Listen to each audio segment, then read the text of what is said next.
फातिमा की रानी माँ, प्रभु यीशु की माँ, आसरा तू ही है माँ।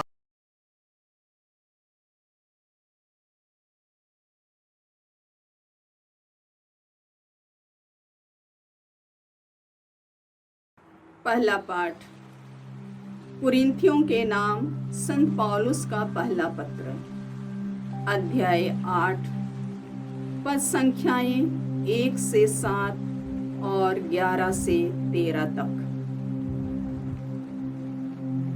ज्ञान घमंडी बनाता है, जबकि प्रेम निर्माण करता है।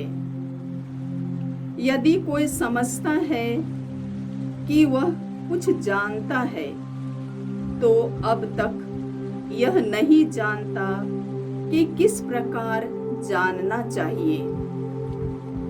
किंतु यदि कोई ईश्वर को प्यार करता है, तो वह ईश्वर द्वारा अपनाया हुआ है। देवताओं को अर्पित मांस खाने के विषय में हम जानते हैं कि विश्व भर में वास्तव में किसी देवी देवता का अस्तित्व नहीं है। एकमात्र ईश्वर के अतिरिक्त कोई और ईश्वर नहीं है।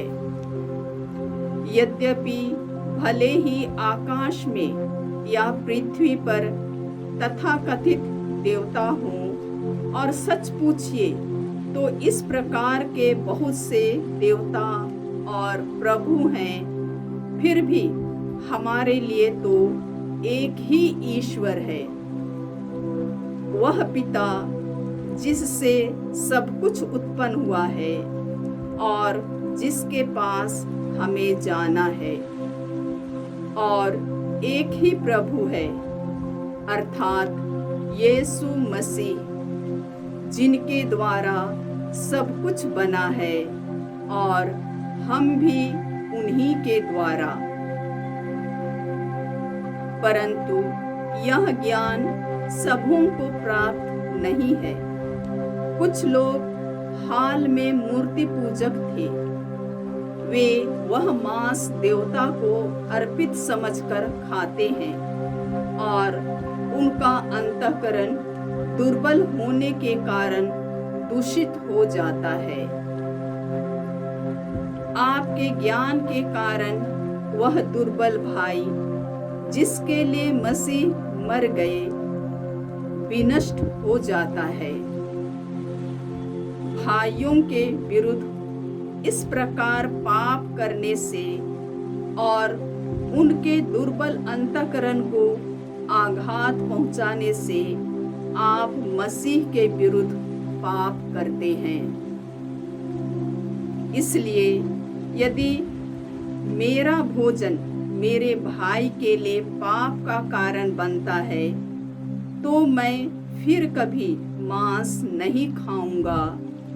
कहीं ऐसा ना हो कि मैं अपने भाई के लिए पाप का कारण बन जाऊं। प्रभु की वाणी। ईश्वर को धन्यवाद। भजन अनुवाक्य। हे प्रभु, मुझे अनंत जीवन के मार्ग पर ले चलने की कृपा कर। हे प्रभु, मुझे अनंत जीवन के मार्ग पर ले चलने की कृपा कर। हे प्रभु, तू मेरी थाह लेता और मुझे जानता है। मैं चाहे लेटूं या बैठ जाऊं, तू जानता है। तू दूर रहते हुए भी मेरे विचार भांप लेता है। मैं चाहे चलूं या लेट जाऊं, तू देखता है। मैं जो भी करता हूँ, तू सब जानता है। अनुवाक्य। हे प्रभु, मुझे अनंत जीवन के मार्ग पर ले चलने की कृपा कर। हे प्रभु, मुझे अनंत जीवन के मार्ग पर ले चलने की कृपा कर। तूने मेरे शरीर की सृष्टि की है। तूने मेरी माता के गर्भ से मुझे गढ़ा है। मैं तेरा धन्यवाद करता हूँ। मेरा निर्माण अपूर्व है। तेरे समस्त कार्य अद्भुत हैं। अनुवाक्य। हे प्रभु, मुझे अनंत जीवन के मार्ग पर ले चलने की कृपा कर। हे प्रभु, मुझे अनंत जीवन के मार्ग पर ले चलने की कृपा कर। हे ईश्वर, मुझे परख कर मेरे हृदय को जान ले। मुझे जांच कर मेरे विचारों को पहचान। ऐसा कर कि मैं कुमार्ग पर पैर न रखूं। तू मुझे अनंत जीवन के मार्ग पर ले चलने की कृपा कर। अनुवाक्य। हे प्रभु, मुझे अनंत जीवन के मार्ग पर ले चलने की कृपा कर। हे प्रभु, मुझे अनंत जीवन के मार्ग पर ले चलने की कृपा कर। जय घोष। हालेलुया।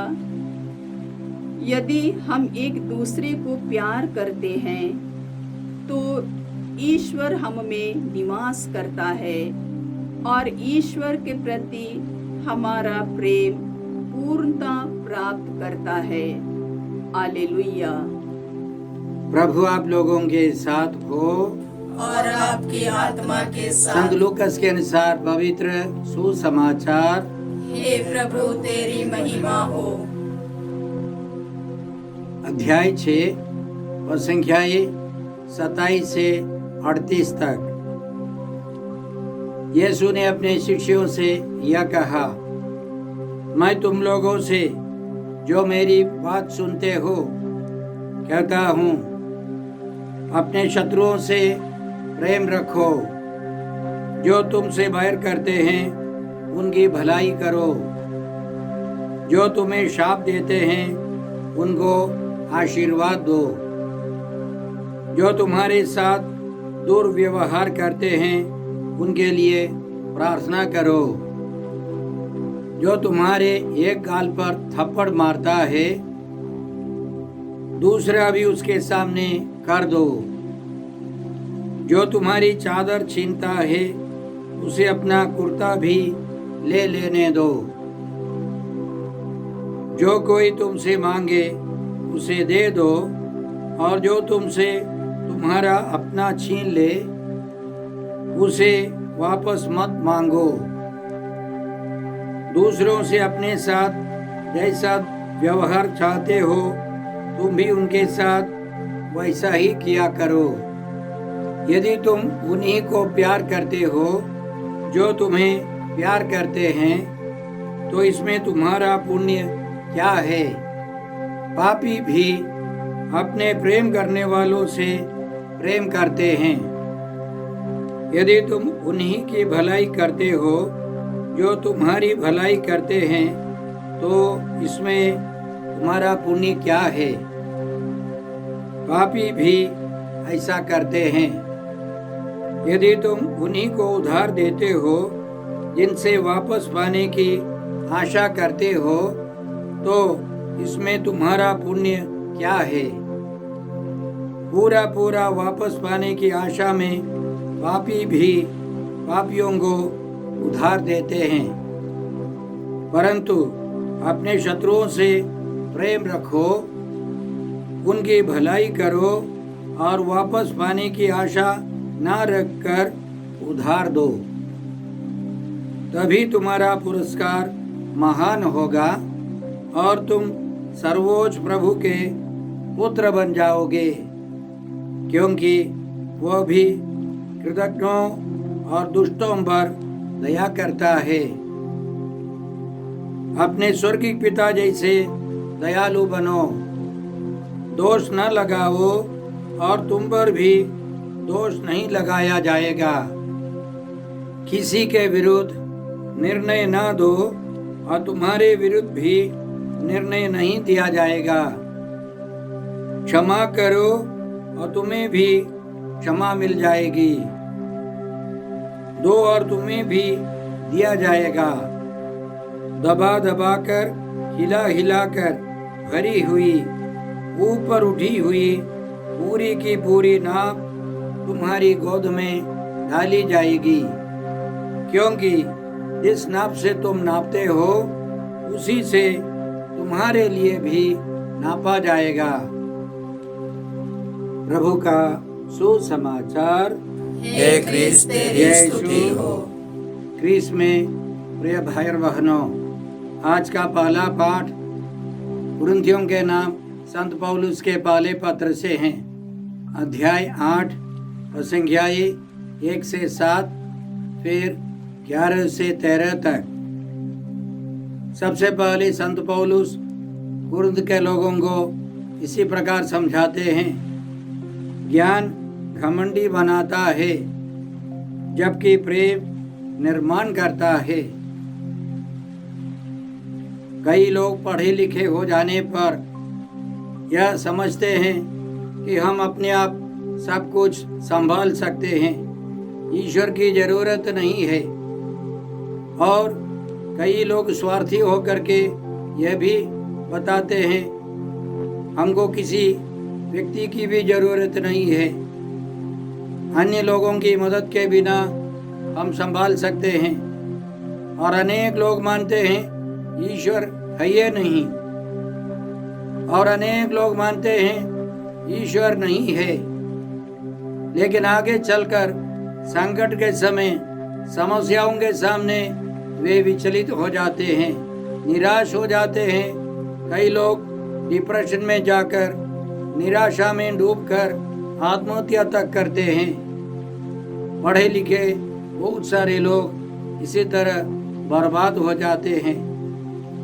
इसलिए संत पौलुस समझाते हैं कि ज्ञान हमको घमंडी बना देता है। सच्चे ईश्वर में सही ज्ञान है तो वह अलग बात। इस दुनिया की अधिकतर शिक्षाएं हमको घमंडी बना देती हैं, लेकिन प्रेम सबों का निर्माण करता है, सबों के विकास के लिए प्रयास करता है, सबों को एक साथ ले चलता है। इसलिए हमको प्रेम की साधना करनी चाहिए। आज के पहले पाठ का दूसरा विषय है देवताओं को अर्पित मांस खाना है या नहीं खाना है। संत पौलुस इसी तरह कुरिन्थ के लोगों को समझाते हैं। देवताओं को अर्पित मांस खाने के विषय में हम जानते हैं कि विश्व भर में वास्तव में किसी देवी देवता का अस्तित्व नहीं है। एकमात्र ईश्वर के अतिरिक्त कोई और ईश्वर नहीं है, केवल एक ही ईश्वर है। लेकिन हम जानते हैं बहुत सारे लोग अन्य देवी देवताओं पर विश्वास रखते हैं। शैतान को ईश्वर से ज्यादा अनेक लोग महत्व देते हैं। इसलिए संत पौलुस आगे इस प्रकार समझाते हैं, यद्यपि भले ही आकाश में या पृथ्वी पर तथाकथित देवता हो, और सच पूछिए तो इस प्रकार के बहुत से देवता और प्रभु हैं, फिर भी हमारे लिए तो एक ही ईश्वर है, वह पिता जिससे सब कुछ उत्पन्न होता है और जिसके पास हमें जाना है। और एक ही प्रभु हैं, अर्थात यीशु मसीह, जिनके द्वारा सब कुछ बना है और हम भी उन्हीं के द्वारा। इस प्रकार संत पौलुस कुरिन्थ के लोगों को समझाते हैं कि केवल एक ही ईश्वर है और उस ईश्वर में 3 व्यक्ति है। फिर भी बहुत सारे लोग अन्य देवी देवताओं के पीछे जाते हैं। मान लीजिए एक व्यक्ति एक पत्थर को अपना देवता मानता है। वह पत्थर तो ईश्वर नहीं है, फिर भी उसके लिए वह पत्थर एक ईश्वर जैसा है। वह सच्चे ईश्वर की पूजा आराधना नहीं करता है, इसलिए वह बंधन में पड़ जाता है, अंधविश्वास अविश्वास में रहता है, उसकी प्रगति नहीं होगी। इसलिए संत पौलुस कुरिन्थ के लोगों को इस प्रकार आगे समझाते हैं, परंतु यह ज्ञान सबों को प्राप्त नहीं है। यह ज्ञान सबों को प्राप्त नहीं है कि केवल एक ही ईश्वर है और बाकी सब बेकार की बातें हैं। अंधविश्वास अविश्वासों को छोड़ना है, ये सबों को मालूम नहीं है।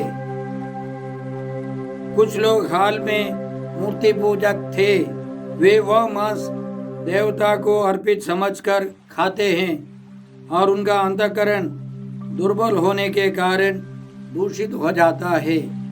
इसलिए आज के पाठ के अंतिम में संत पौलुस उनको इसी तरह समझाते हैं, यदि मेरा भोजन मेरे भाई के लिए पाप का कारण बनता है तो मैं फिर कभी मांस नहीं खाऊंगा। कहीं ऐसा ना हो कि मैं अपने भाई के लिए पाप का कारण बन जाऊं। यदि हमारे भाई दुर्बल है, उनके सामने हम ऐसा कोई काम नहीं करें ताकि वह विचलित ना हो जाए। उसका मन दुर्बल है, उसका विश्वास बर्बाद ना हो जाए, इसलिए हमें पवित्र जीवन बिताना है। ईश्वर की इच्छा और नियमों के अनुसार जीवन बिताना है। आज के इन पवित्र वचनों को हम अपने जीवन में लागू करेंगे तो समझना है हमारे आसपास के बहुत सारे लोग अंधविश्वास अविश्वास में है। बहुत सारे इस वक्त कमजोर है। छोटी छोटी समस्याओं में वे भगत ओझा या मौलवी के पास दौड़े जाते हैं और हमें उन सबों को निरुत्साहित करना है। उनको समझाना है कि केवल एक ही ईश्वर है और ईश्वर में तीन जन है, पिता ईश्वर, प्रभु यीशु और पवित्र आत्मा ईश्वर। पिता ईश्वर योजना बनाता है, हमारे लिए योजना बनाता है। प्रभु यीशु हमको मुक्त करते हैं, पवित्र आत्मा ईश्वर हम पर मुहर लगाते हैं।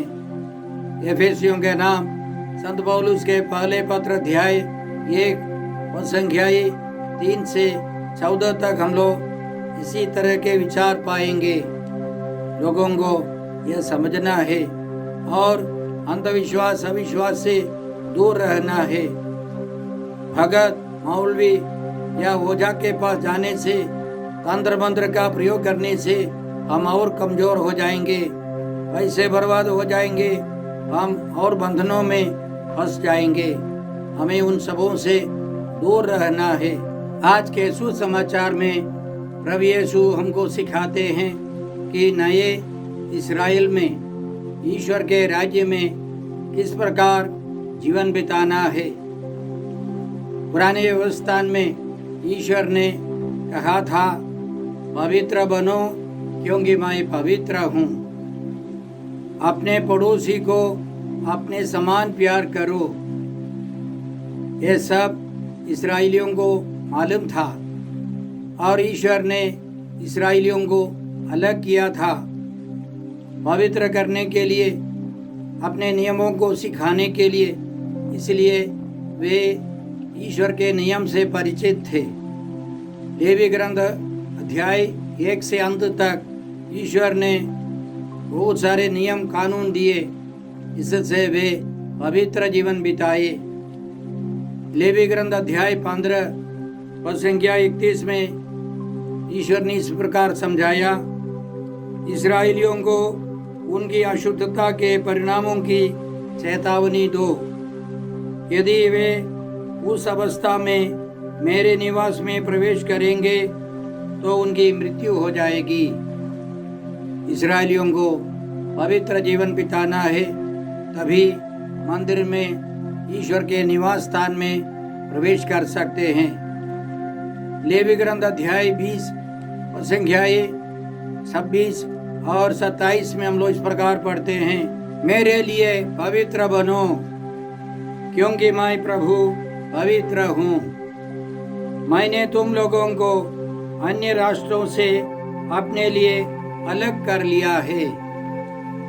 जो पुरुष और स्त्रियां भूत प्रेत की साधना करते हैं या जादू टोना करते हैं, उन्हें मार डाला जाए। वे पत्थरों से मारे जाएंगे, उनका रक्त उनके सिर पड़ेगा। बिल्कुल पवित्र जीवन बिताना है, अन्य लोगों से, गैर यहूदियों से अलग रहना है। इसके अलावा लेवी ग्रंथ अध्याय 19 संख्या 18 में ईश्वर कहता है, अपने पड़ोसियों को अपने समान प्यार करो। और यहूदी लोगों ने मान लिया, अपने पड़ोसी माने अपने यहूदी पड़ोसी, उनकी सहायता करनी है, उनको प्यार करना है। लेकिन प्रभु यीशु आए हैं एक नए इस्राएल के गठन के लिए, नए विधान की शुरुआत करने के लिए, नए यरूशलेम की स्थापना के लिए, और उसमें हर एक विश्वासी को, ख्रीस्त भक्त को इस संसार में रहकर सबों के साथ मेल प्रेम से रहना है। इसलिए वे सबसे महान नियम देते हैं, अपने शत्रुओं को प्यार करो, जो तुम पर अत्याचार करते हैं उनके लिए प्रार्थना करो। तरह तरह के अत्याचार प्रेम से सहते जाओ, तभी एक नई मानवीयता निकल आएगी। यीशु इस प्रकार पूछते हैं, यदि तुम उन्हीं को प्यार करते हो जो तुम्हें प्यार करते हैं, तो इसमें तुम्हारा पुण्य क्या है? पापी भी अपने प्रेम करने वालों से प्रेम करते हैं।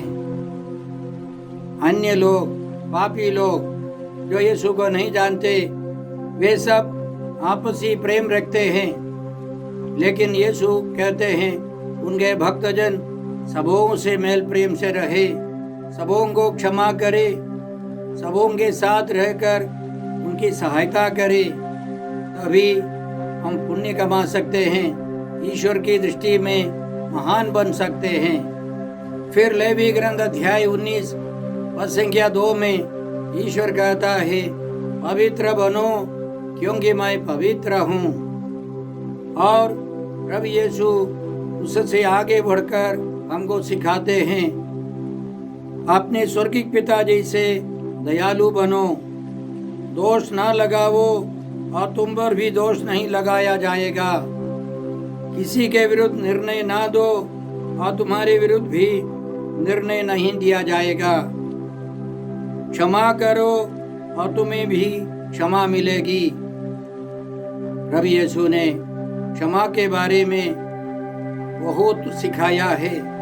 संत मत्ती के सुसमाचार अध्याय 5, 6, 7 और फिर 18 में क्षमा के बारे में यीशु बार बार सिखाते हैं।